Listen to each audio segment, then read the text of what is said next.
so Arjuna's responding to Krishna by giving explanations of why he should not fight. So here is one of the explanations. I do not see how any good can come from killing my own kinsman in the battle, nor can I, dear Krishna, my dear Krishna, desire any subsequent victory, kingdom, or happiness. Without knowing that one's self-interest is Vishnu or Krishna, conditioned souls are attracted by body relations, hoping to be happy in such situations. In such a blind conception of life, they even forget the cause of material happiness. Arjuna appeared to have even forgotten the moral codes of Kshatriya. It is said that two kinds of men, namely the Kshatriyas who died directly in front of the battlefield under Krishna's personal orders, and the person, the renounced order of life who was absolutely devoted to spiritual culture, are eligible to enter into the sun gold, which is so powerful and dazzling. Arjuna is reluctant even to kill his enemies, let alone his relatives. He thinks that by killing his kinsmen there will be no happiness in this life, and therefore he is not willing to fight, just as a person who does not feel hunger is not inclined to cook.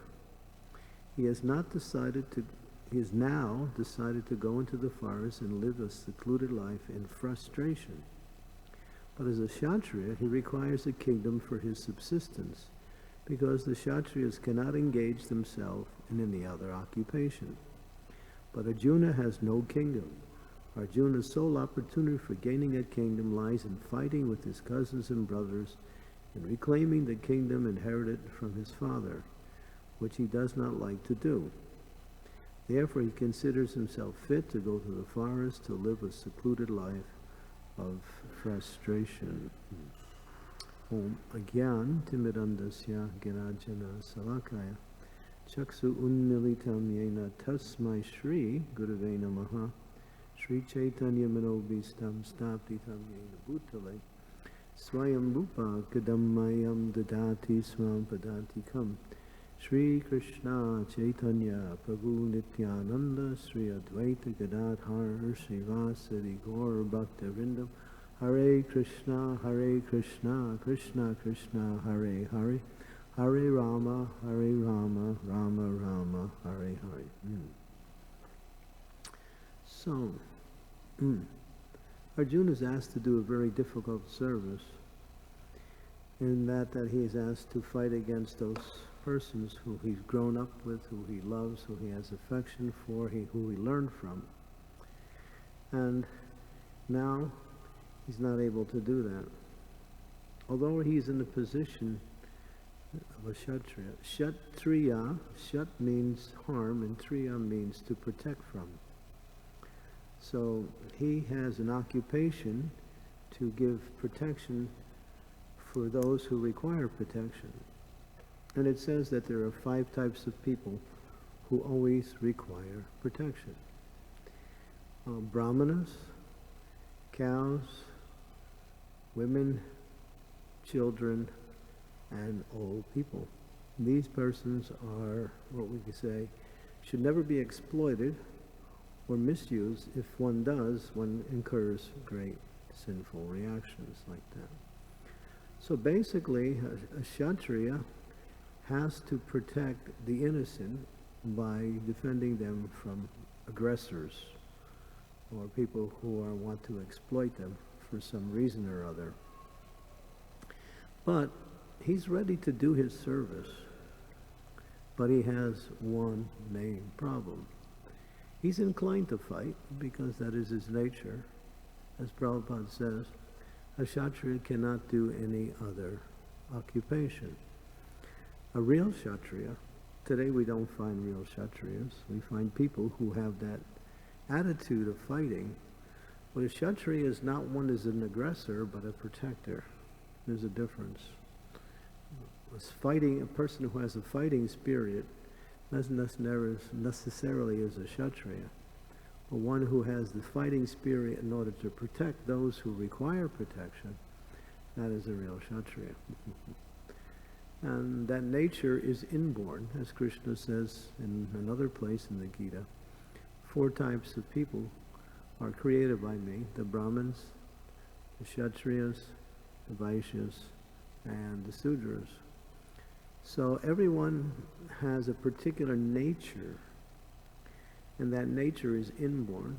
But in this age, because of the quality of the age, people's natures are covered by a strong material covering, or the effects of this age creates a covering that people don't know what is their actual nature.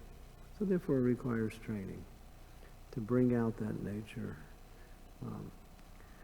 But Kshatriyas, as we see here, they are geared up to do that.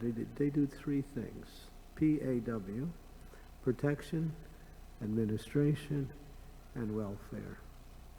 That is the nature of a Kshatriya. They're good organizers. They protect those who take shelter of them, who work under them, and they give charity to people in general. That is their 3 main occupations. Now Arjuna is ready with full enthusiasm to do his service according to his nature, but he has a problem. The problem is that on the other side are people who he grew up with, who he loves very much, who are dear to him, and he can't see any reason why he should fight. And he says, even if we win, how can we be happy on the victory caused by sufferings of others? In other words, even if I win the kingdom, I won't be happy, because these people are very dear to me. But Krishna is rejecting all of his arguments. Why? Because Krishna has a particular mission. He wants to establish righteousness in the world. Pavitranayam sarunam vinasanaya chaduskatam dharma samstarpanartayam sambhuvami yuge yuge. Krishna comes to destroy irreligion and to re-establish religious principles. That is his mission when he comes to the world. And so he uses his devotees, those who are fully devoted to him, to be his instrument in establishing religious principles. Even today we see that Krishna hasn't personally come, but he sends his representatives and those who work fully under his representatives to do his mission in the world. So that is Krishna's way of doing things, but sometimes he comes personally. So 5,000 years ago, he was personally present to help re-establish real religion and the teachings that are based on real religion as a foundation for the future generations that had been lost due to the course of time. So now we go back to Arjuna's dilemma. Can you put yourself in that position? It's a very difficult position to be in. The Supreme Lord is asking you to do something, and what he's asking you to do is practically impossible. To fight against those you love, or those you at least revere and have respect and gratitude for them, because some of them were his teachers who gave him so much in his life. It's a difficult situation to be in. But Bhagavad Gita is based on the ultimate principle of surrender to the Lord. That surrender to the Lord supersedes or is more glorious and more, more fulfilling than following one's moral and religious codes. Krishna does not go against morality or religious principles, but in this particular case, the situation seems to be very impossible. You could use the word impossible. But Krishna knows that Arjuna can do it because he is the devotee of the Lord. He has surrendered his life to the Lord. But Arjuna is putting forth arguments. Even if we win, how can I be happy? How can we enjoy the kingdom simply on killing our relatives and friends. It's better to go to the forest and meditate. But Prabhupada makes the point that if he does accept that, he will simply live a life of frustration. It's not his nature, and at the same time, it's not the instructions of the Lord. So what is the highest religious principle? Sometimes we say, well, there are so many religious principles. What is the highest religious principle? To obey the instructions of the Lord. Whatever the Lord wants for you, that becomes your success in life, and the highest religious principles. We may want to do so many things. We may want to serve this way or do that way, and that's nice. And that is also acceptable. But higher than that, as they say in the Christian tradition, not my will, but thine be done. In other words, what I want is not so important. What you want is my success in life. So, now that's a hard position to come to, because it means giving up what we think is best for ourselves and accepting the Lord's instruction, which will bring us to a higher state of consciousness. Because when Krishna is pleased, and how is he pleased? By two things. When we follow his instructions and we carry it out with enthusiasm. Sometimes we can follow the instructions, but we don't have the enthusiasm behind it. In other words, we just do it in a mechanical way, or we just do it because we have to do it. That's not against religious principles, but it won't awaken bhakti. Bhakti is awakened when we are enthusiastically accepting the instructions of the Lord and eager to carry it out. That's bhakti. So Krishna is trying to bring Arjuna to that state, and the whole Bhagavad Gita is actually all about bringing Arjuna to that state where he is not only not wanting to fight, but he's eager to fight.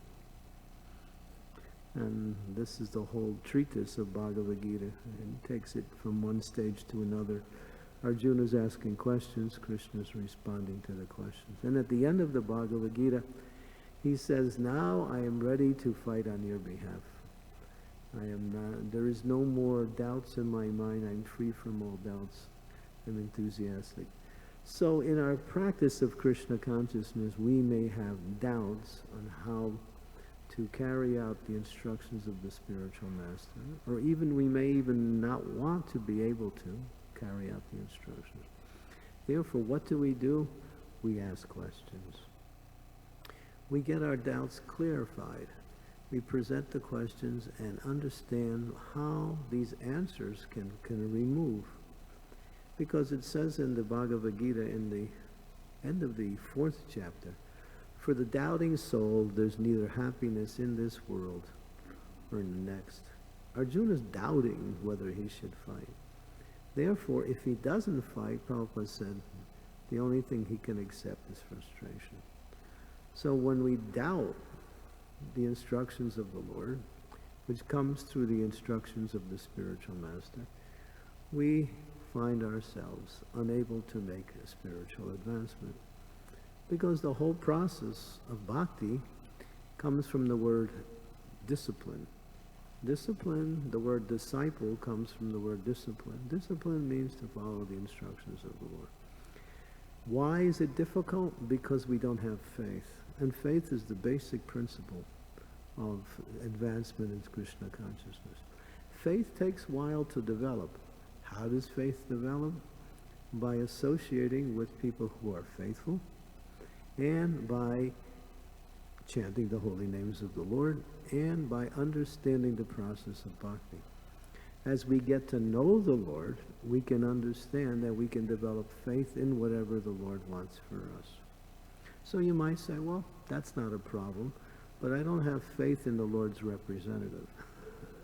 So I have faith in the Lord, but I don't have the Lord's representative. So, but the Lord's representative is also acting on behalf of the Lord. Otherwise, that person is not a representative. So one who is in the position to represent the Lord speaks on behalf of the Lord, and their instructions are as the same as the Lord. There's no difference. But to carry out those instructions, sometimes we need clarification in order to remove our doubts so we can become enthusiastic in our devotional service. Because this is what Arjuna will go through.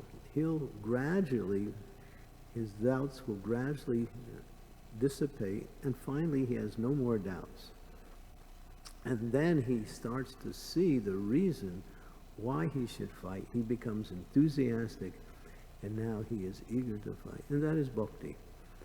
Bhakti must come from the heart. We have to be eager for Krishna consciousness. Without that eagerness, you can't taste the happiness of Krishna consciousness. So, therefore, get your doubts removed by asking questions, and then become fixed on the path of devotional service. You won't be asked to kill your relatives. Don't worry about that. That's not the process. But we'll be asked to give up things that we think are good for us, which are our attachments to the material world. And we'll be asked to chant the holy names of the Lord and engage in practical devotional service. So these are simple processes, but sometimes they become very difficult. Why? Bhakti is this simple. Bhakti is very simple. You just follow the instructions of God, coming through His spiritual master. You chant the holy names, follow the process. But why is it so difficult? Why? Because we still are looking to the material world for happiness. And still looking out there thinking that if I can just get this or do this or arrange this, then my life will be better. So that looking away or towards the material energy for satisfaction and happiness destroys the enthusiasm which is required in order to perform devotional service. So it's not a disqualification, but it's something that has to be removed in due course of time. Our attachment to this material world. We cannot make a spiritual advancement as long as we're trying to be happy by material. So Arjuna is looking in the same way. He's thinking, I'll be unhappy if I fight.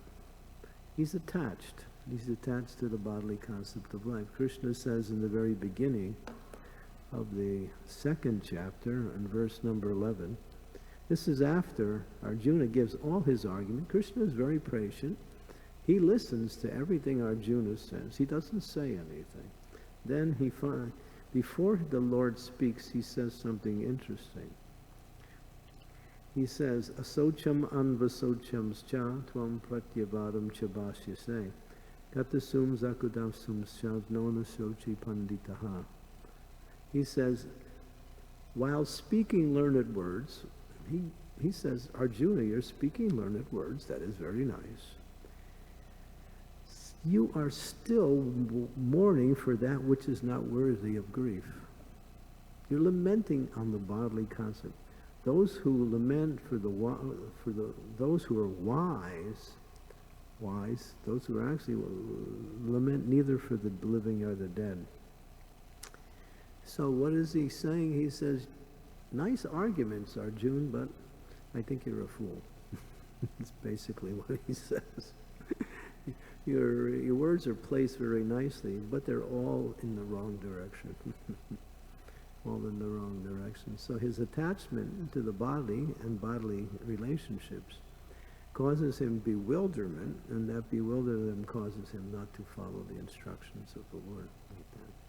So if we find ourselves, and we do find ourselves in these situations, we have to do the same thing Arjuna did. He didn't give up on asking questions. He wanted to know more. He realized that what he was doing was not right, but still he was attached. So he asked questions, and Krishna very carefully and very systematically answered all his questions and gave examples for the answers. And after 18 chapters of Bhagavad Gita, I think it's the end of the 18th chapter, I'm not sure which verse it is, but he said, Let me see if I can find that. I think it's right at the very end.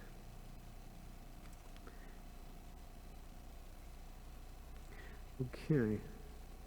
Krishna says to him, O conqueror of wealth, Arjuna, have you heard this with attentive mind, what I have said? And are your ignorance and illusions are now dispelled? Arjuna says, O infallible one, my illusion is now gone. I have regained my memory by your mercy. I am now firm and free from doubt and prepared to act according to your instructions. Thus, I have heard the conversation. No, this is the next verse. Okay. So what is he saying? Yes. Krishna says, all right, I gave you everything. What are you going to do? And Arjuna says, I'm ready. I'm convinced. There's no more doubt.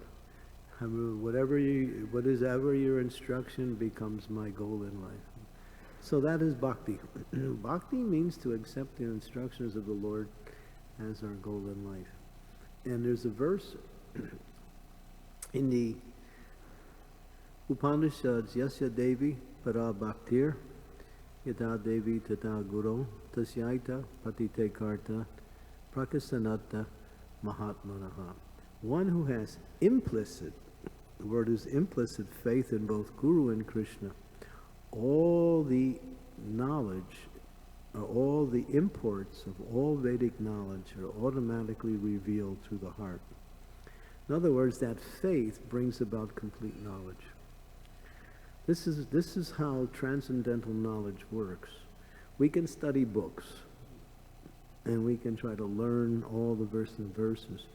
But until we actually apply them with faith in action, we don't really go deep into the process of devotional service. Therefore, this verse illustrates that if you have that faith in Krishna and Guru, then you have attained full knowledge. You have reached perfection of knowledge. You have achieved ananta, or the end of all knowledge, like that. So that's why Bhagavad Gita was spoken. Arjuna is placed in the situation to teach us.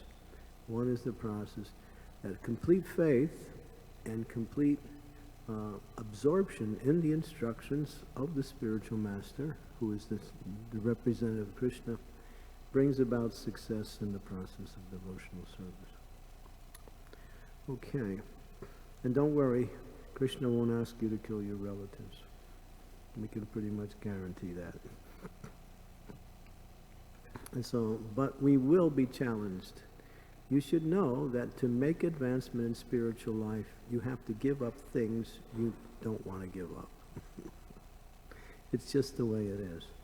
And that's called purification of heart.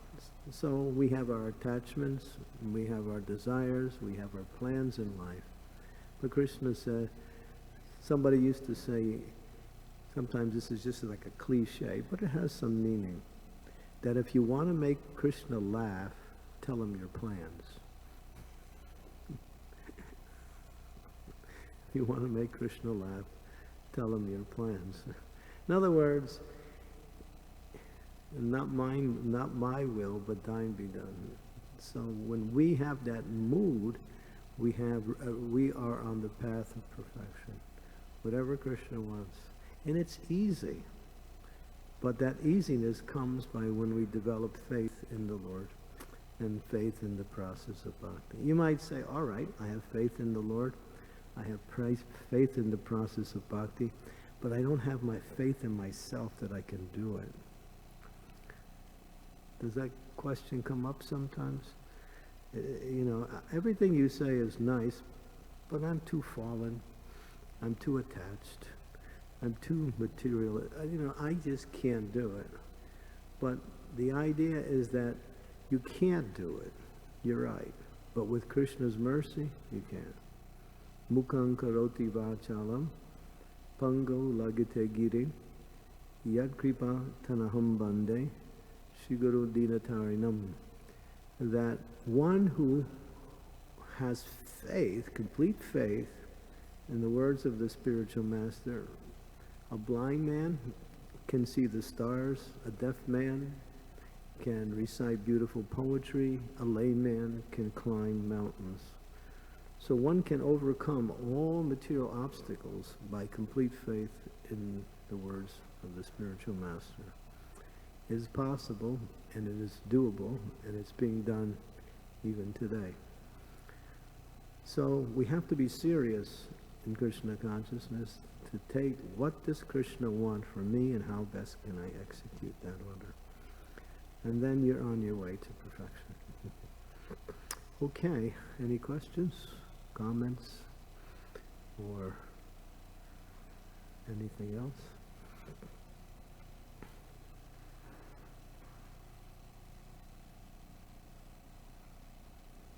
Challenges? No challenges?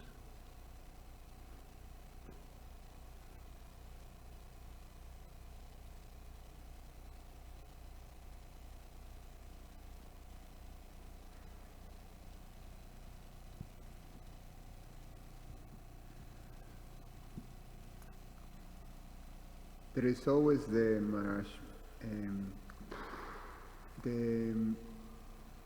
difficulty of sort of putting together Arjuna's,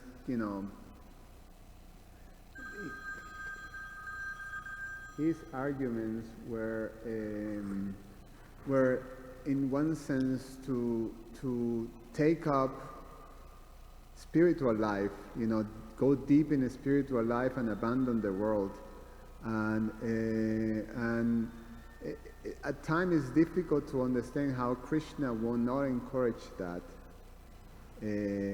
So there's always, has been the difficulty of common people and devotees. Sometimes we face that difficulty that, the choice that you have to make, what is the right thing for you, and in one sense to disregard certain duties that you have for the sake of following some spirituality, but without proper understanding.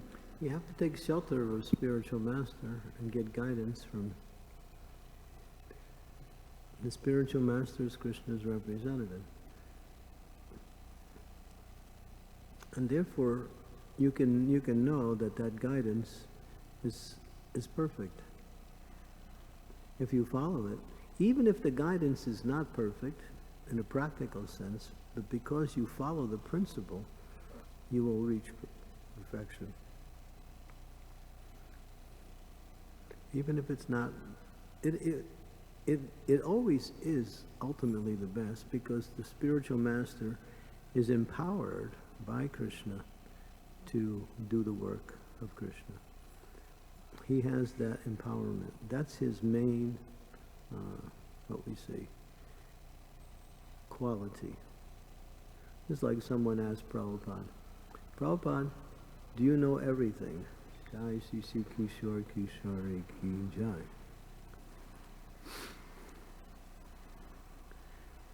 Someone asked Prabhupada, do you know everything? And Prabhupada's response was, I know what I need to know. I know what I need to know. What is the basis of that answer? I know how to guide my disciples. I know how to give that knowledge. In other words, that's his service. Spiritual master knows his service, and Krishna empowers him to do that service because he's surrendered to Krishna. So if we have that faith, then we can easily accept the guidance as perfection. And when we act upon it, you can't see ahead of time what will be the results. If you were able to see ahead of time, then you would be as good as Krishna. But you get the instructions, and then when you execute the instructions, the results show you that this is the best. It takes faith. But still, life is based on developing faith, because everything we do has an element of faith attached to it. We get married and we think, oh, this will bring happiness, this will be success in life. So we enter into that relationship with the element of faith. But we test that faith before we actually make the vow. So in the same way, that testing can be also there. You take time, you take shelter of the spiritual master, and you inquire. You ask questions. You see the answers, and you try to carry out the instructions. You test, and then finally, when you're convinced, then you can take initiation like that.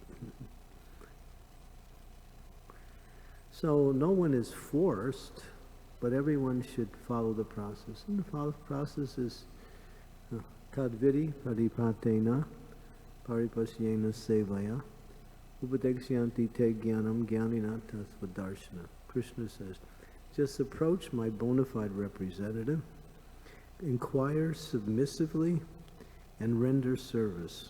The self-realized soul can impart knowledge. Why? Because he has seen the truth. So, pratipatena, pariprasyena, sevaya. 3 things.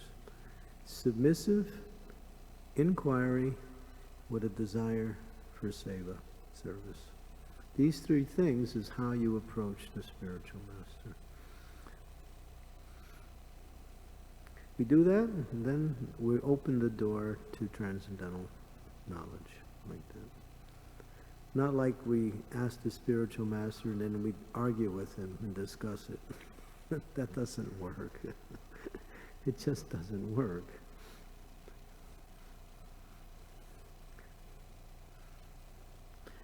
Because we have to accept knowledge from higher authority.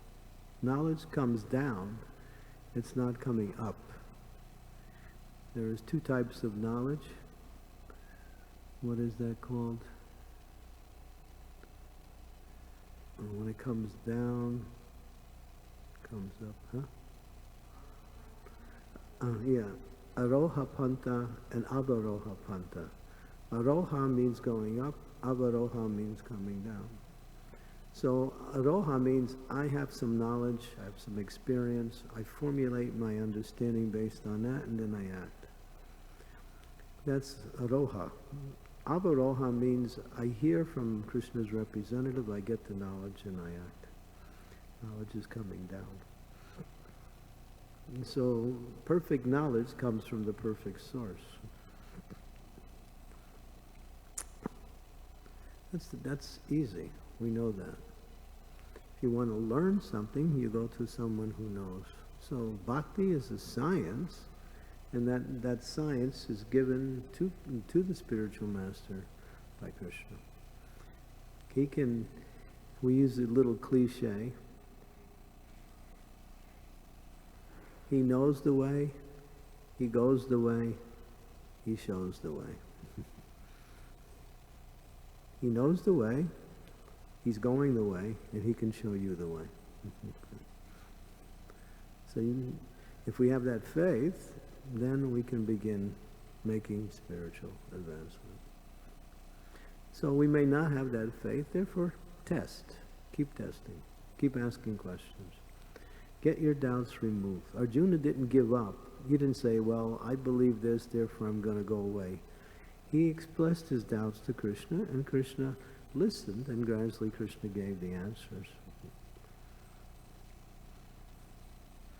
Any other questions?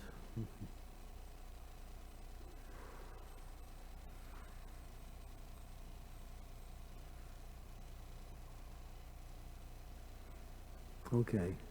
Who's not convinced?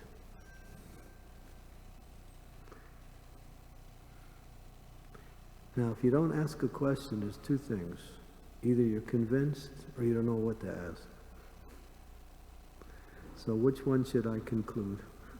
Everyone's convinced, right?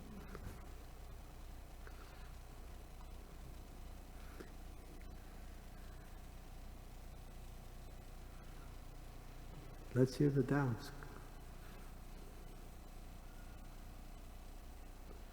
Okay, I tried. You can have the Arctic now also. Time for Arti? Okay. All right, thank you very much. Srila Prabhupada ki jai. Jai. His Holiness Candramauli Swami ki jai.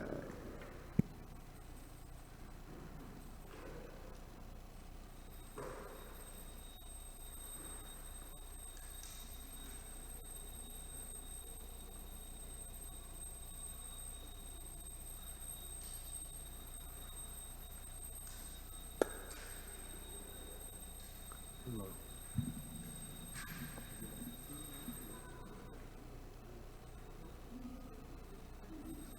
Namo Vishnu Padaya Krishna Prestaya Bhutale Srimate Bhakti Vedanta Swami Iti Namine